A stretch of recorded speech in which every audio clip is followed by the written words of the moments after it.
ሰላም እንዴት ናችሁ? እግዚአብሔር ይመስገን። ማማቲ ስምሽ ማን ነው? ናውቲ ይባላል። ናውቲ የሰፈር ቀጨኔ መድኃኒዓለም። ስንት ዓመት ነው? 12 ዓመቴ ነው።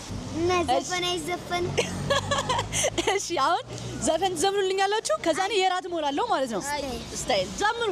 ማማዬ ማማዬ ፍሪቲ ላንቺ ስል እራሴ መረሽኩኝ ወይኔ ወይኔ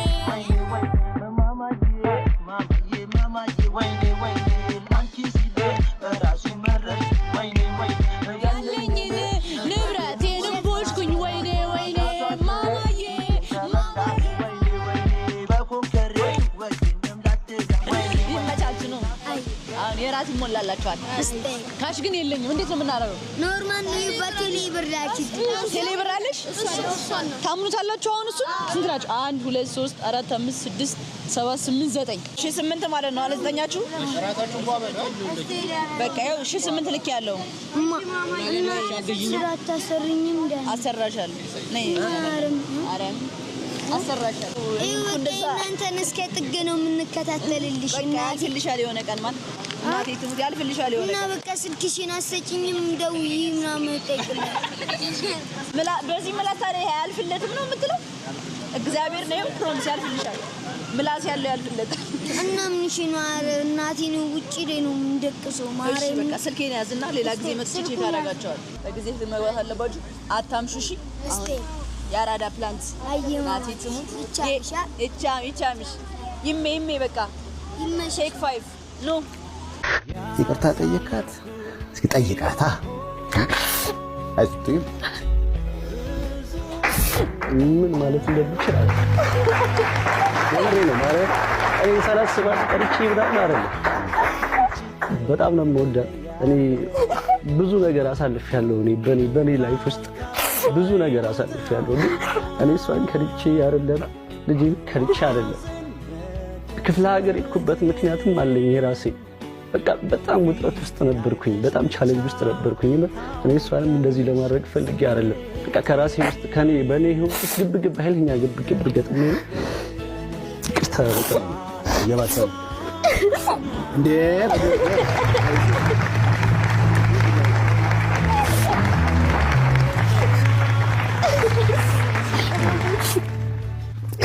እንዴ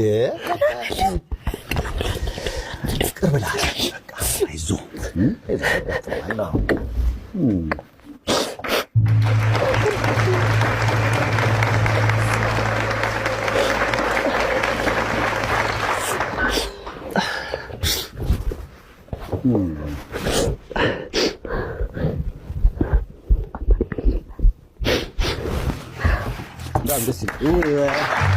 ዛሬ ደግሞ ሰይፉ ላይ ልብ ሰርሳሪ በቃ ልብ ሰርሳሪ እኔ ማለት ይኸውላችሁ እኔ ለፍቅር በጣም በቃ ልቤ ስስ ነውና በቃ ሲያሳዝን በቃ እና አሁን ይኸውላችሁ መጀመሪያ ልጅቷ አይ ቲንክ ቤቲ ለካልቸራል አምባሳደርነት እየተወዳደረች ነው። ገብታችሁ ባዮ ላይ ያለው እንትን ቮት አድርጉላት።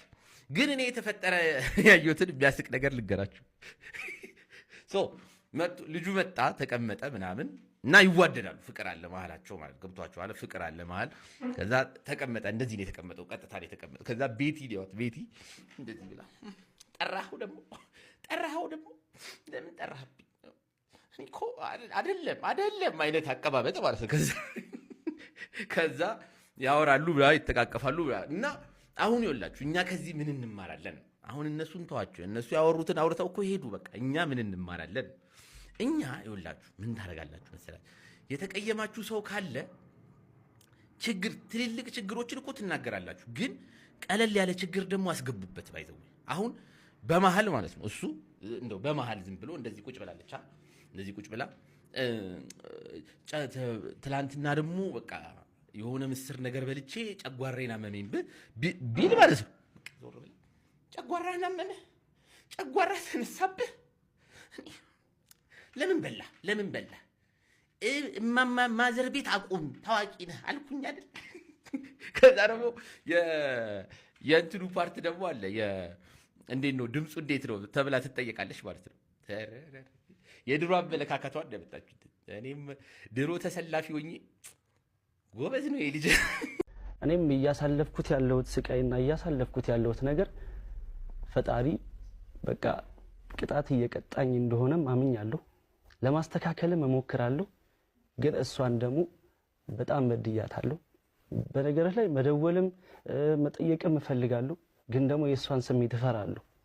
በጣም የምሳቀቀው ማለት እኔ ሳላስብም ቀርቼ ምናምን አይደለም፣ አስባለሁ። ግን ደግሞ እፈራለሁ ከእኔ ከበደልኩት በደል አንጻር ማለት ነው። እና ይህን ሁሉ ቻሌንጅም ይህን ያክል መከራም እያየሁት ያለሁት በእኔ ላይፍ ላይ ተጽዕኖ አለው። ስሜቷ በተወሰነ መጠን ተጎድቷል ብዬ አስባለሁ። እና ይቅርታ ጠየቃት? እስኪ ጠይቃታ። አይስጥም በእኔ አንቺ በምን አይነት መንገድ ይቅርታ መጠየቅ እንደምችል አላውቅም። ይቅርታ አድርግልኝና እኔ መሀል ቤት ነኝ አሁን ላይ። እሷን እንጃ እኔ ምን ልበልህ ሲሻ ስላንተ ስትናገር እኮ እወደዋለሁ የሚለውን ነገር ሳየው እንደዛ አይነት ስሜት ውስጥ እንደሆነ ለአንተ ያላት ፍቅር ግን አለ። በቃ አንዳንዴ እዚህ ምድር ላይ ስትኖር በይቅርታ በማለፍ በመተው አጭር ህይወት ነው የምንኖረው። በቃ መተው።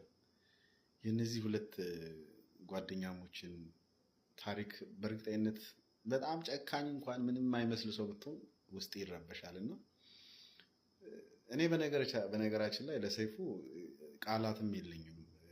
ወንድሜ ሰይፉ እግዚአብሔር ጤናውን ሰጥቶ በልጆች እንድታየው ነው ሁሌም ብለው።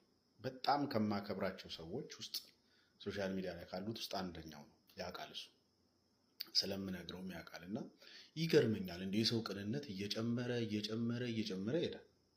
በህይወት እያለ ነው። በነገራችን ሰው ሞቶ ምናምን ደግ ምናምን በህይወት እያለ ደግ የምትለው ሰው በጣም ነው የሚገርም።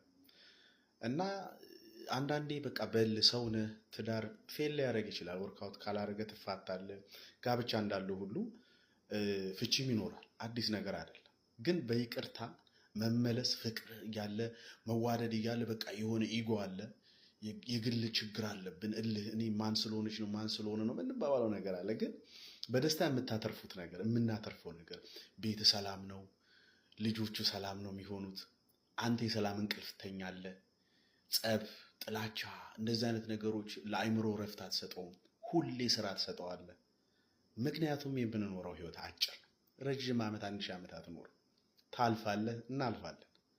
ስለዚህ በፍቅር ህይወታችንን አጣጥመ ነው እንለፍ። ችግር አለብን። ማንም ያለ እንከን የተፈጠረ የለም። ያማ ቢሆን የሰው ልጅ በሙሉ አምላክ ይሆን ነበር። እና ይህ የተጣላ የሚያስታርቅ ሰው ተው፣ አንቺም ተይ፣ አንተም ተው የሚል ሰው እንደ ሰይፉ አይነት ሰዎች መብዛት አለባቸው። እና እህቴ ተበድላለች፣ ወንድሜም ይክስሻል።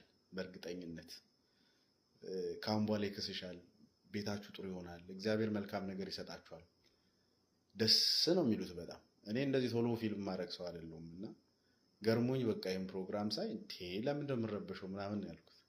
ምክንያቱም ሁልጊዜ በሁለት ወላጆች መሀል ልጆችን አስባለሁ። አሁን የመጣው ቤቢ እነሱ ጋር የመጣው በእነሱ ምክንያት አባቱን ይፈልጋል፣ የእናቱን ደስታ ማየት ይፈልጋል፣ ሁለቱም አንድ ላይ ሆነው ሲጫወቱ ማየት ይፈልጋል፣ ቤት ውስጥ ማየት ይፈልጋል፣ አብረው ይዘውት እንዲዞሩ ይፈልጋል። አያችሁ፣ ጉድለቱ የአንድ ሰው ብቻ አይደለም። የእኛ ጸብ ለልጆች ይተርፋል፣ ለቤተሰብ ይተርፋል፣ አራውንድ ላሉ ሰዎች በሙሉ ይተርፋል። በእርቅ በሰላም የምናተርፈው ነገር በገንዘብ አይገኝም። የሰላም እንቅልፍ እንደዚህ መተኛት ትልቅ ነገር።